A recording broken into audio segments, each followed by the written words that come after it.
최근 해외 SNS에서 예상치 못한 영상 하나가 큰 화제가 되고 있습니다. 단순한 음식 영상이었지만 이 영상을 본 외국인들의 반응이 심상치 않았습니다. 잠깐 이게 정말 고구마라고?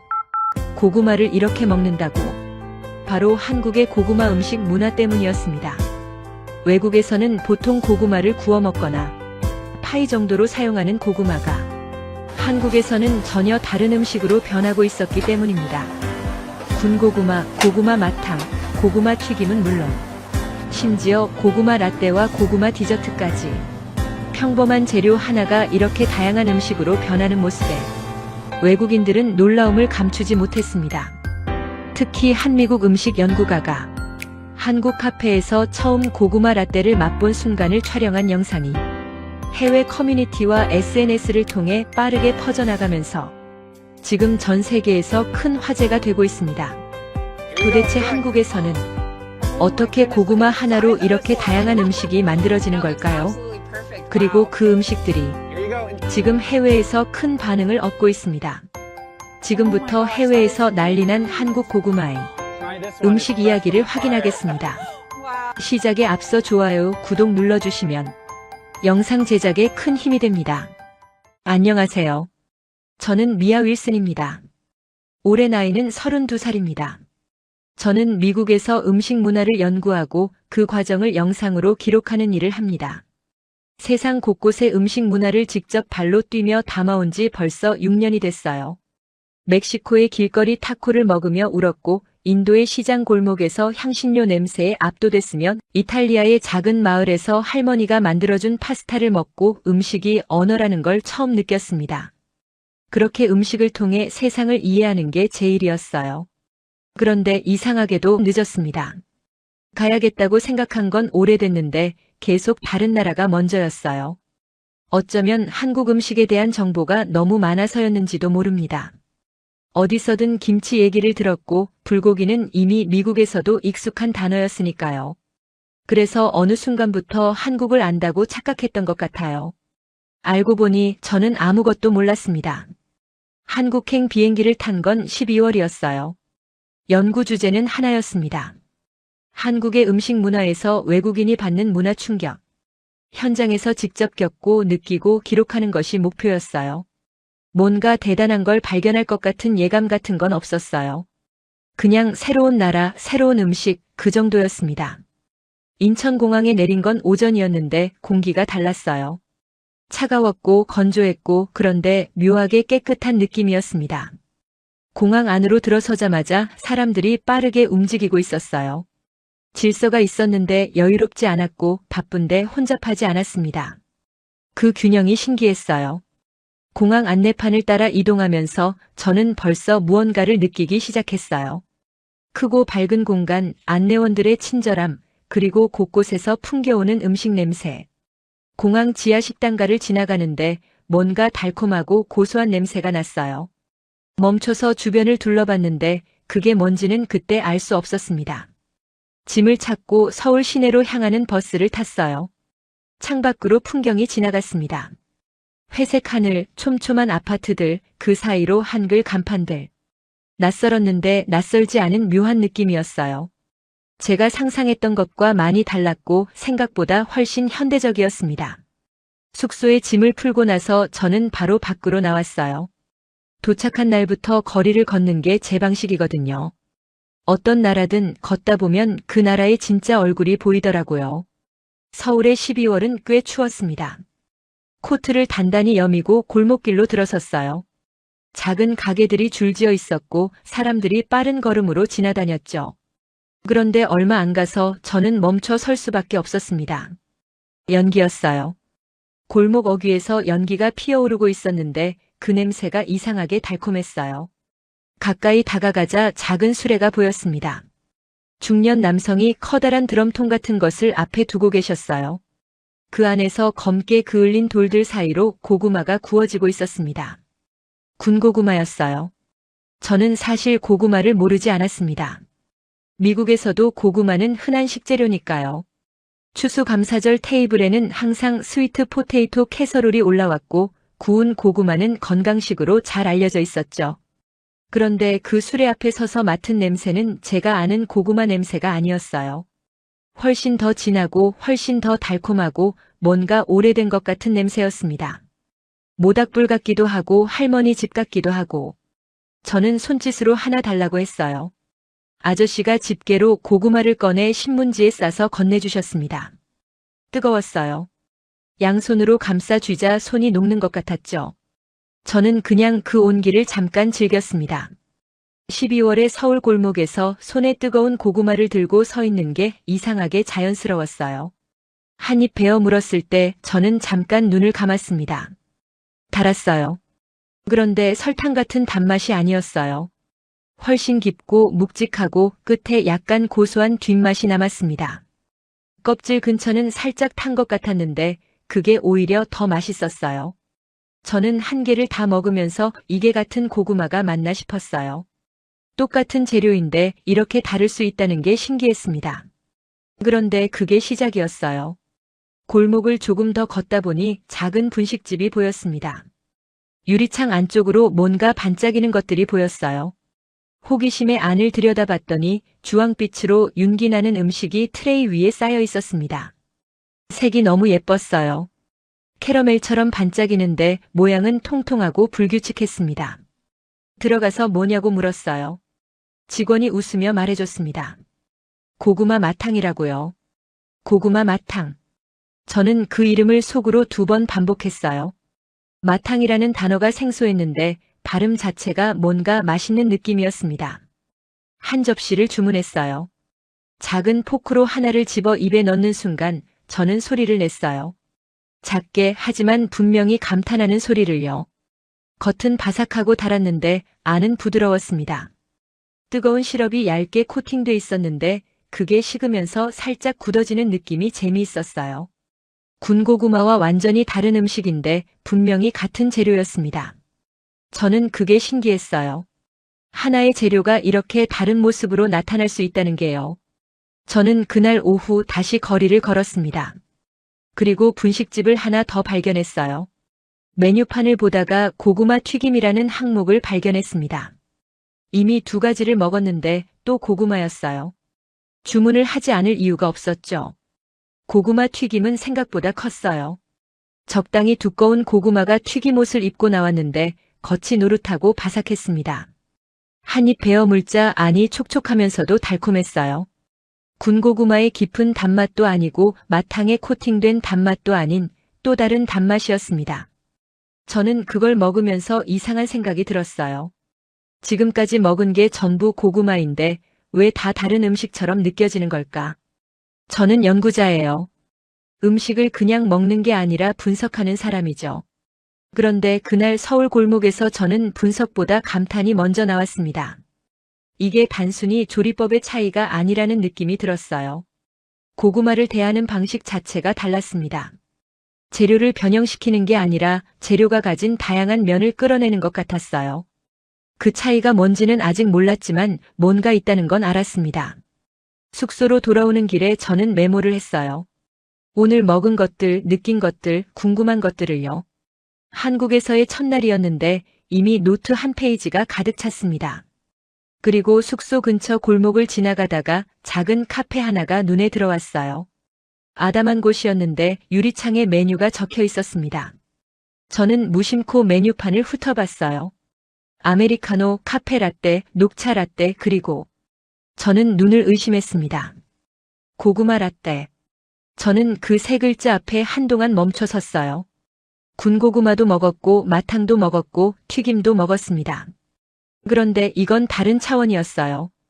음식이 아니라 마시는 것이었으니까요. 잠깐 고구마를 마신다고요? 카페 유리문 앞에서 저는 한참을 서 있었습니다. 고구마 라떼. 그 3글자가 머릿속에서 계속 맴돌았어요. 군고구마는 이해할 수 있었습니다. 마탕도 튀김도 납득이 됐어요.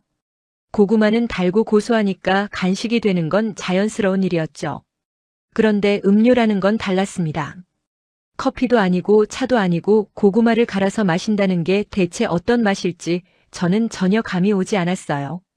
머릿속으로 상상해 보려 했는데 비슷한 경험이 없었습니다. 고구마를 국으로 끓인 적도 없고 스무디로 마셔본 적도 없었으니까요. 잠깐 망설였어요. 그런데 저는 음식 문화 연구자잖아요. 먹어보지도 않고 판단하는 건 제 방식이 아니었습니다. 6년 동안 그 원칙 하나는 한 번도 어긴 적이 없었어요.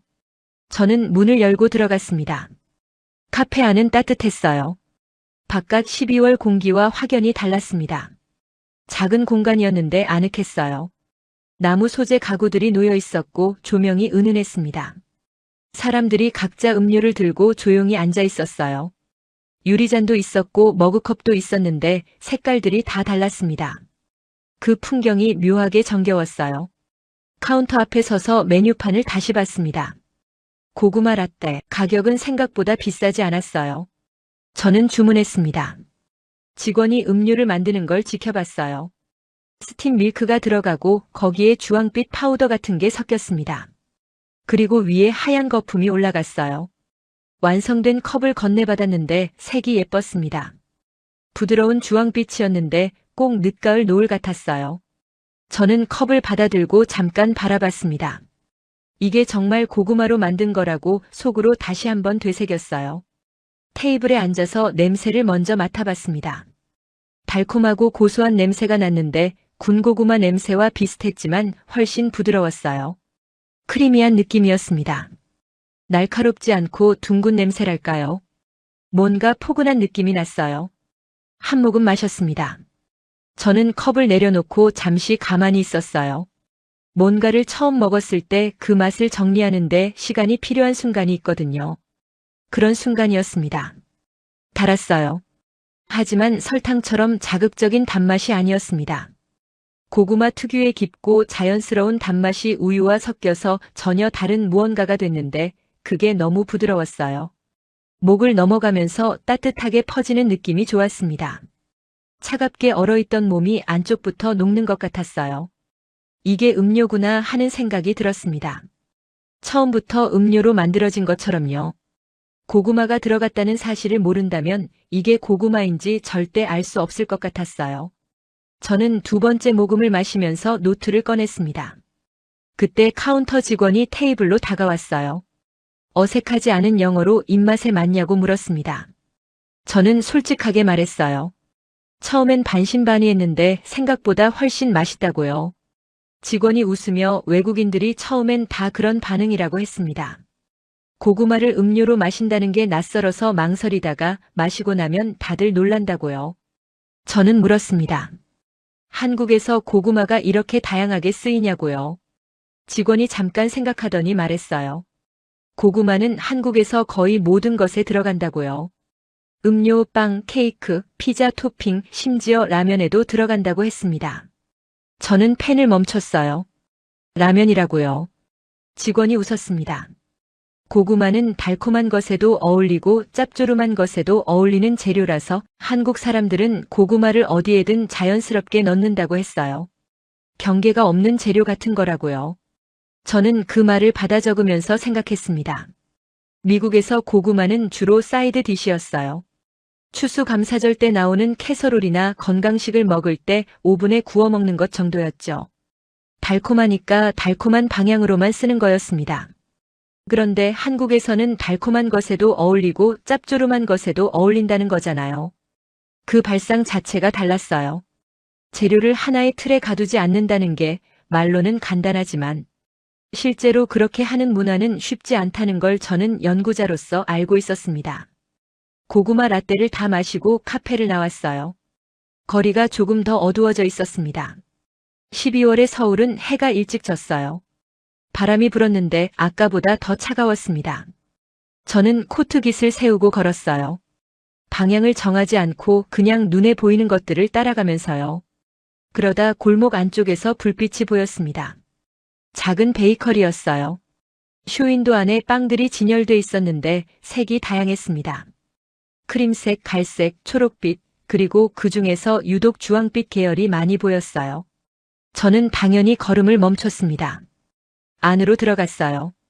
들어서는 순간 달콤한 냄새가 확 풍겼습니다. 갓 구운 빵 냄새였는데 거기에 고소하고 달콤한 냄새가 섞여 있었어요. 저는 그 냄새를 맡으면서 이미 뭔가를 직감했습니다. 진열대를 천천히 살펴봤어요. 고구마 빵, 고구마 크림 롤, 고구마 단팥빵, 고구마 파이. 그리고 무스 케이크처럼 보이는 것도 있었는데 라벨에 역시 고구마라고 적혀 있었습니다. 고구마 마카롱도 있었어요. 작고 동글동글한 게 색이 부드러운 주황빛이었습니다. 제가 세어봤어요. 고구마가 들어간 메뉴만 12가지가 넘었습니다. 저는 멍하니 서 있었어요. 군고구마, 마탕, 튀김, 라떼, 그리고 이제 이것까지. 저는 한국에 온 지 하루도 채 지나지 않았는데 이미 고구마로 만든 음식을 6가지 이상 봤습니다. 그것도 모두 전혀 다른 방식으로요. 재료는 같은데 결과물이 이렇게 다를 수 있다는 게 놀라웠어요. 고구마 무스 케이크를 하나 골랐습니다. 층이 있는 케이크였는데 위쪽이 부드러운 크림으로 덮여 있었고 안에 고구마 필링이 들어 있었어요. 스펀지 층과 무스 층이 번갈아 쌓여 있었는데 단면이 아름다웠습니다. 한 조각을 잘라서 먹어봤어요. 부드러웠습니다. 케이크의 가벼움과 고구마의 밀도감이 묘하게 어우러졌어요. 달았는데 느끼하지 않았고 고구마 맛이 분명히 났는데 튀지 않았습니다. 케이크 안에 자연스럽게 녹아있는 느낌이었어요. 고구마를 케이크에 넣겠다고 처음 생각한 사람은 어떤 사람이었을까 라는 엉뚱한 생각이 들었습니다. 그리고 그 시도가 이렇게 자연스럽게 자리를 잡은 게 단순히 유행 때문은 아닐 것 같다는 생각도 들었어요. 베이커리 직원에게 물어봤습니다. 고구마 메뉴가 왜 이렇게 많냐고요? 직원이 잠깐 생각하더니 대답했어요. 한국 사람들이 고구마를 좋아하는 건 맛뿐만 아니라 익숙함 때문인 것 같다고 했습니다. 어릴 때부터 먹어온 것이고 겨울이면 떠오르는 것이고 뭔가 따뜻하고 든든한 기억과 연결된 재료라서 그런 것 같다고요. 그래서 어떤 형태로 나와도 거부감이 없는 것 같다고 했습니다. 저는 그 말이 마음에 걸렸어요. 기억과 연결된 재료. 음식이 단순히 맛의 문제가 아니라 감정의 문제라는 걸 저는 연구자로서 알고 있었습니다. 그런데 고구마 하나가 그런 역할을 하고 있다는 게 막연하게 알던 것이 갑자기 눈앞에서 실제로 보이는 느낌이었어요. 이론이 현실이 되는 순간이랄까요? 저는 베이커리를 나왔습니다. 거리가 완전히 어두워져 있었어요. 가로등 불빛 아래로 사람들이 지나다녔습니다. 퇴근하는 사람들인지 다들 빠른 걸음이었어요. 저는 그 풍경을 보면서 오늘 하루를 되짚었습니다. 공항에 내렸을 때 저는 그냥 새로운 나라에 온 연구자였어요. 새로운 음식을 보고 먹고 기록하는 사람이었죠. 그런데 지금 이 순간 저는 뭔가를 쫓기 시작한 것 같은 기분이 들었습니다. 고구마가 어떻게 이 나라에서 이 많은 모습을 가지게 됐는지 그 이유가 궁금해졌어요. 음식 자체가 아니라 그 뒤에 있는 무언가가요. 오늘 본 것들이 자꾸 머릿속에 떠올랐습니다. 진열대 안에 가득했던 주황빛 디저트들, 직원이 말해준 기억과 익숙함이라는 단어들, 그리고 케이크 한 조각에서 느껴졌던 그 자연스러움이요. 잠깐 고구마로 이런 디저트까지 만든다고요. 이건 단순한 음식이 아니라 뭔가 더 큰 문화일지도 몰라. 저는 숙소로 돌아오는 길 내내 그 생각을 떨쳐낼 수 없었습니다. 그날 밤 숙소로 돌아와서도 잠이 오지 않았습니다. 베이커리 진열대에 가득했던 주황빛 디저트들이 눈에 밟혔어요. 노트를 다시 펼쳐서 오늘 하루 동안 먹은 것들을 천천히 정리했습니다. 군고구마, 마탕, 튀김, 라떼, 무스 케이크. 전부 고구마였는데 전부 달랐어요. 재료는 하나인데 결과물이 이렇게 다양할 수 있다는 게 음식, 문화 연구자로서 그냥 지나칠 수 없는 부분이었습니다. 6년 동안 세계 곳곳을 다니면서 다양한 음식 문화를 봐왔지만 하나의 재료가 이렇게 넓은 스펙트럼을 가진 경우는 많지 않았어요. 저는 내일 그 베이커리에 다시 가보기로 했습니다. 다음 날 아침 저는 일찍 일어났어요. 서울의 아침은 조용했습니다. 골목길에 찬 공기가 가득했고 가게들이 막 문을 열기 시작하고 있었어요. 어젯밤에 본 베이커리는 아직 셔터가 반쯤 내려져 있었습니다. 저는 근처 카페에서 따뜻한 음료를 시켜놓고 기다렸어요. 창가 자리에 앉아서 골목을 바라봤습니다. 사람들이 하나둘 출근하기 시작했고 편의점 앞에서 뭔가를 먹으며 걷는 사람도 있었어요. 아침부터 바쁘게 돌아가는 도시였는데 그 안에 제가 아직 이해하지 못한 것들이 가득 있다는 느낌이 들었습니다. 베이커리 문이 완전히 열린 건 9시가 조금 넘어서였어요. 저는 들어갔습니다. 어젯밤과 달리 아침에 베이커리는 빵 굽는 냄새가 훨씬 강했어요.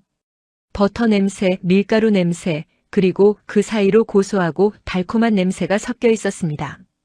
진열대에는 아직 채워지지 않은 자리들이 있었고 주방 쪽에서 직원들이 부지런히 움직이는 소리가 들렸어요. 막 구워진 것들이 하나씩 자리를 채워가고 있었습니다. 어제 저에게 말을 걸었던 직원이 보였어요. 저를 알아보고 웃었습니다. 다시 왔냐고 물었어요. 저는 솔직하게 말했습니다. 더 알고 싶어서 왔다고요. 직원이 잠깐 주방 쪽으로 들어가더니 조금 나이가 있어 보이는 분을 데리고 나왔어요. 이 베이커리를 운영하는 셰프라고 소개해줬습니다. 50대 초반으로 보이는 분이었는데 앞치마에 밀가루가 묻어 있었어요. 악수를 하며 반갑다고 하셨습니다. 표정이 편안하셨어요. 낯선 외국인이 찾아왔는데도 전혀 어색해하지 않으셨죠? 저는 궁금했던 걸 바로 물었어요. 한국에서는 왜 고구마를 이렇게 다양한 방식으로 사용하느냐고요. 셰프가 잠깐 생각하시더니 말씀하셨습니다. 고구마는 한국에서 오래된 재료라고 했어요. 옛날에 식량이 부족했던 시절 고구마는 밥 대신 먹던 것이었다고요. 배고픔을 달래주던 재료였기 때문에 한국 사람들에게 고구마는 단순한 채소가 아니라 삶과 연결된 무언가라고 하셨습니다. 그래서 시대가 바뀌어도 고구마를 다양하게 활용하려는 시도가 계속 이어져 온 것 같다고 하셨어요. 옛날 방식 그대로 먹기도 하고 새로운 방식으로 변형하기도 하면서 재료에 대한 애정이 이어져 내려온 거라고요. 저는 그 말을 듣고 노트에 받아 적으면서 뭔가가 맞춰지는 느낌이 들었습니다. 어제 직원이 말해준 기억과 익숙함이라는 단어와 연결되는 이야기였어요. 고구마가 단순히 맛있어서 다양하게 쓰이는 게 아니라 오랜 시간 동안 사람들의 삶 속에 있었기 때문에 자연스럽게 다양한 형태로 발전해온 거였습니다. 재료에 역사가 있다는 것, 그게 음식 문화를 깊게 만드는 거라는 걸 그 순간 실감했어요. 셰프가 한 가지 더 말씀하셨어요. 한국 요리는 재료를 낭비하지 않으려는 마음에서 출발한 경우가 많다고요.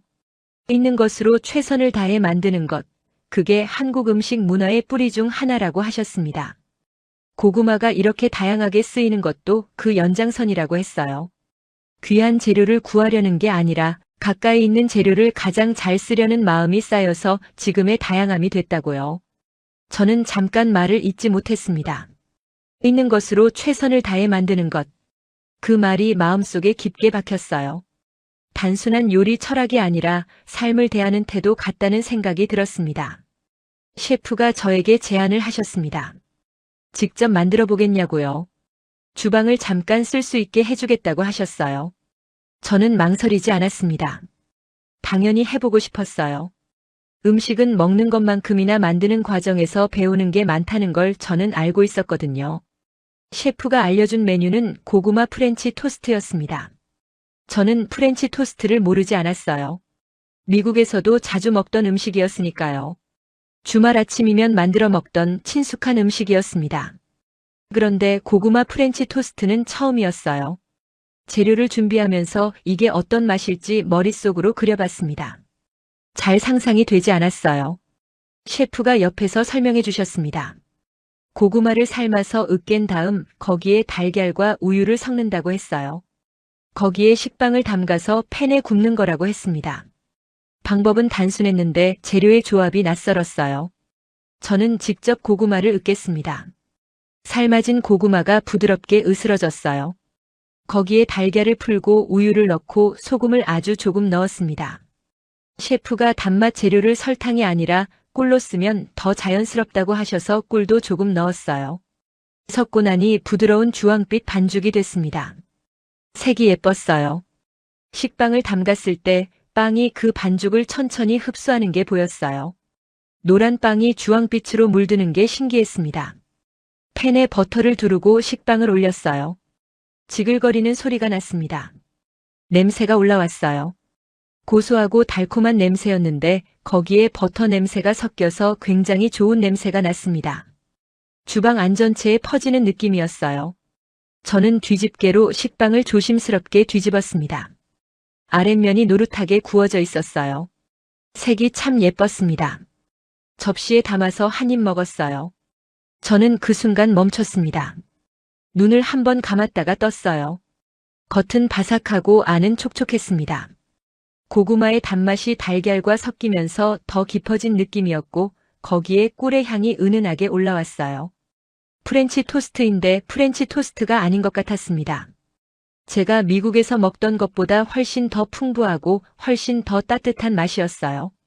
재료가 단순한데 결과가 이렇게 복잡할 수 있다는 게 놀라웠습니다. 혀 위에서 느껴지는 것들이 너무 많았어요. 달콤함, 고소함, 촉촉함, 그리고 어딘가 익숙한 듯한 따뜻함이요. 셰프가 어떠냐고 물으셨어요. 저는 솔직하게 말씀드렸습니다. 생각보다 훨씬 맛있다고요. 셰프가 웃으시며 말씀하셨어요. 고구마는 다른 재료와 섞였을 때 그 재료를 더 좋게 만드는 특성이 있다고요. 자기 맛을 강하게 주장하지 않으면서 전체를 더 풍성하게 만드는 재료라고 하셨습니다. 그래서 어떤 음식에 넣어도 잘 어울리는 거라고 했어요. 저는 그 말을 듣고 한동안 고구마 프렌치 토스트를 바라봤습니다. 자기 맛을 강하게 주장하지 않으면서 전체를 더 풍성하게 만드는 재료. 고구마를 두고 하신 말씀이었는데 어쩐지 음식 이야기만은 아닌 것 같았어요. 어떤 사람이나 문화를 두고도 할 수 있는 말 같았습니다. 베이커리를 나온 건 점심이 가까워서였어요. 저는 걸으면서 오늘 아침에 나눈 이야기들을 정리했습니다.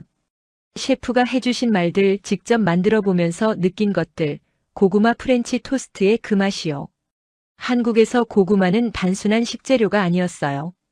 오랜 시간을 거쳐 사람들의 삶 속에 녹아든 재료였고 그 역사가 지금의 다양한 음식 문화로 이어진 거였습니다. 있는 것으로 최선을 다한다는 철학이 고구마 하나에 담겨 있었던 거예요. 저는 그걸 머리로 이해한 게 아니라 직접 으깨고 섞고 구워보면서 몸으로 이해한 것 같았습니다. 저는 이 이야기를 혼자만 알고 있기가 아깝다는 생각이 들었어요. 숙소로 돌아와서 그동안 찍은 영상들을 확인했습니다.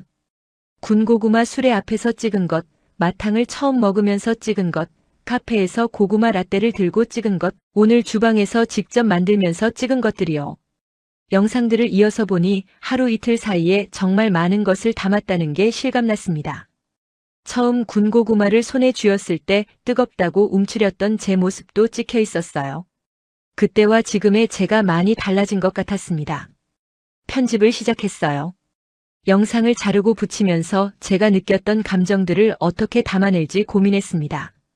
처음 군고구마를 손에 쥐었을 때의 뜨거움, 고구마 라떼를 마시고 눈을 감았을 때의 그 느낌, 셰프가 있는 것으로 최선을 다해 만드는 것이라고 하셨을 때 뭔가가 맞춰지던 그 순간들이요. 그 감정들이 영상 안에 담겼으면 했습니다. 보는 사람도 저와 같은 걸 느낄 수 있었으면 했어요. 편집을 마치고 나서 저는 한참 화면을 바라봤어요. 올릴까 생각했습니다.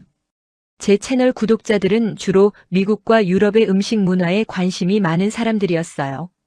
한국 음식 문화도 물론 관심들이 있겠지만 고구마 하나를 주제로 한 영상이 얼마나 반응을 얻을 수 있을지는 솔직히 알 수 없었습니다. 너무 소소한 이야기일 수도 있었어요. 드라마틱한 장면도 없고 화려한 식당도 없고 그냥 골목 수레 앞에서 뜨거운 고구마를 들고 서 있는 미국인 연구자의 이야기였으니까요. 그런데 동시에 이 영상을 올리지 않으면 안 될 것 같은 기분도 들었어요. 제가 이틀 동안 직접 발로 뛰며 경험한 것들이 담겨 있었으니까요. 단순히 고구마 음식 소개가 아니라 하나의 재료가 한 나라의 역사와 철학과 감정과 어떻게 연결되는지에 대한 이야기였습니다. 그게 저한테는 충분히 가치 있는 내용이었어요.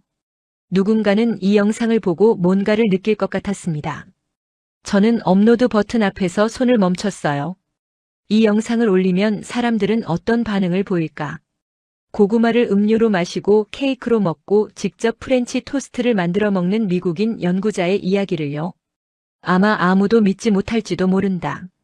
고구마 하나로 이렇게 다양한 세계가 펼쳐진다는 걸 직접 경험하지 않은 사람들이 과연 이해할 수 있을까요?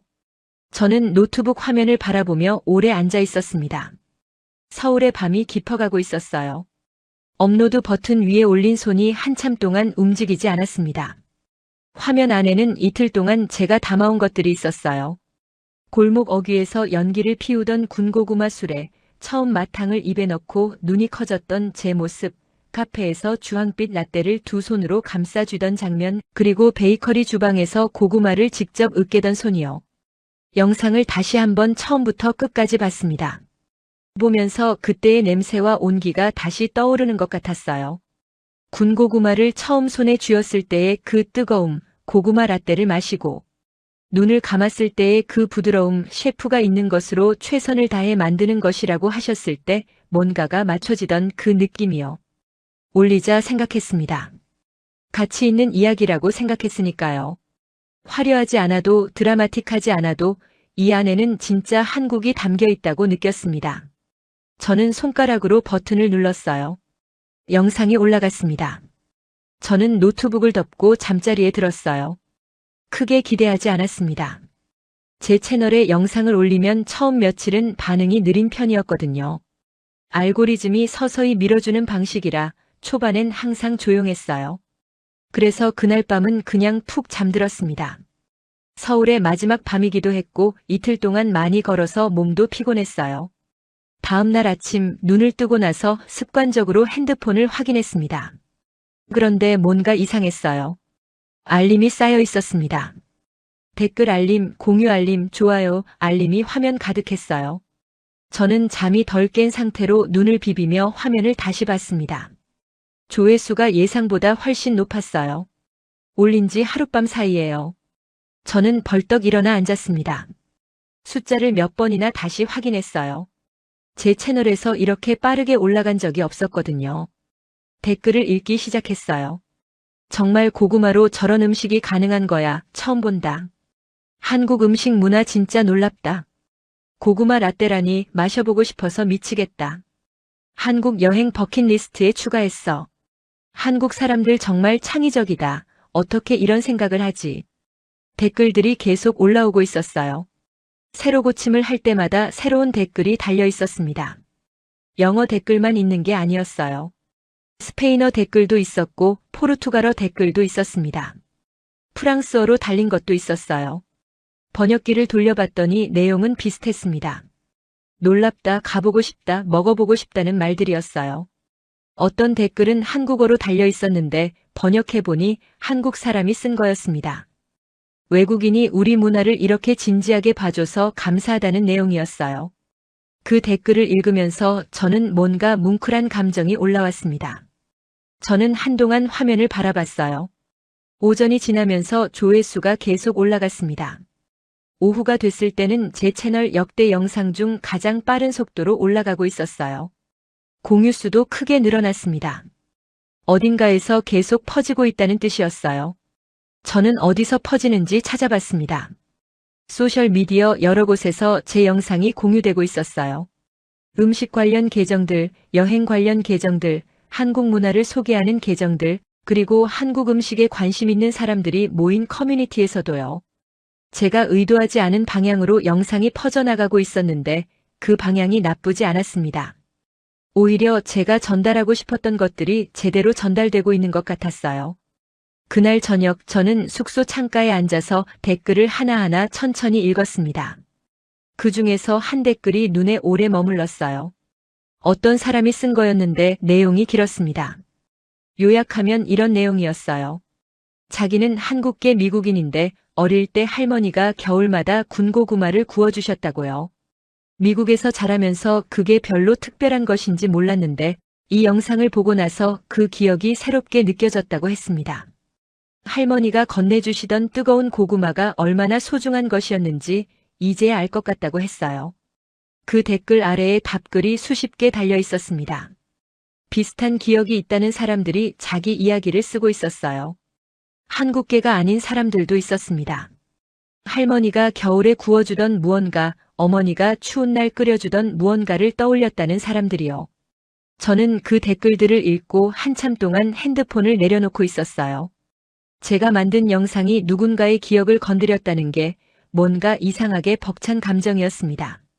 저는 연구자로서 한국의 고구마 문화를 기록하려 했는데 그 영상이 한국계 미국인의 할머니 기억을 깨우고 전혀 다른 나라 사람들의 각자 다른 기억들과 연결되고 있었어요. 음식이 시간과 공간을 넘어서 사람들을 연결한다는 걸 이론으로 알던 것이 눈앞에서 실제로 일어나고 있었습니다. 저는 그게 신기하기도 하고 감사하기도 하고 조금 겸손해지는 기분이 들기도 했어요. 다음 날 아침이었습니다. 낯선 이메일이 와 있었어요. 음식 전문 미디어에서 온 거였습니다. 영상을 봤는데 인터뷰 요청을 하고 싶다는 내용이었어요. 저는 잠깐 멈췄다가 답장을 보냈습니다. 인터뷰는 화상으로 진행됐어요. 진행자가 물었습니다. 한국의 고구마 문화에서 가장 인상 깊었던 것이 무엇이냐고요? 저는 잠깐 생각했어요. 맛이 가장 인상 깊었다고 말할 수 있었습니다. 다양성이 놀라웠다고 할 수도 있었어요. 하지만 저는 다른 말을 했습니다. 고구마를 대하는 태도라고 말했어요. 한국 사람들은 평범한 재료 하나를 낭비하지 않으려 했고, 있는 것으로 최선을 만들려 했고, 그 마음이 오랜 시간을 거쳐 지금의 다양한 음식 문화가 됐다고 했습니다. 맛있는 음식을 만드는 기술이 아니라 재료를 바라보는 마음이 다르다고요. 그 마음이 군고구마가 되고 라떼가 되고 무스 케이크가 되고 프렌치 토스트가 된 거라고 했어요. 진행자가 고개를 끄덕이며 말했습니다. 그게 한국 음식이 세계에서 주목받는 이유인 것 같다고요. 저는 그 말이 오래 마음에 남았어요. 인터뷰가 끝난 뒤 저는 서울 거리로 나갔습니다. 한국에서의 마지막 날이었어요. 처음 도착했던 날 걸었던 골목을 다시 걸었습니다. 그때와 같은 길이었는데 보이는 것들이 달랐어요. 처음엔 낯설고 이국적으로 보이던 것들이 이제는 익숙하고 따뜻하게 느껴졌습니다. 군고구마 수레 앞을 지나갔어요. 아저씨가 오늘도 집게로 고구마를 뒤집고 계셨습니다. 저는 한 개를 샀어요. 신문지에 쌓인 뜨거운 고구마를 양손으로 감싸쥐었습니다. 처음 그랬던 것처럼요. 그런데 이번엔 느낌이 달랐어요. 그냥 뜨거운 게 아니라 이 온기가 어디서 왔는지 아는 상태였거든요.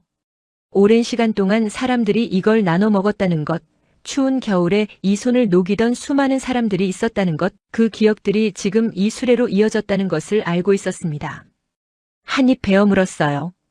달고 고소한 맛이었습니다. 처음과 같은 맛이었는데 다르게 느껴졌어요. 맛이 달라진 게 아니라 제가 달라진 거였습니다.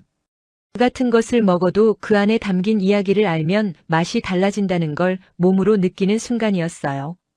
골목을 걸으면서 한국에서의 시간을 떠올렸어요. 짧은 시간이었는데 많은 것이 바뀐 것 같았습니다. 저는 음식 문화를 연구하는 사람이었는데 이번 한국 방문에서는 연구보다 배운 것이 더 많았어요.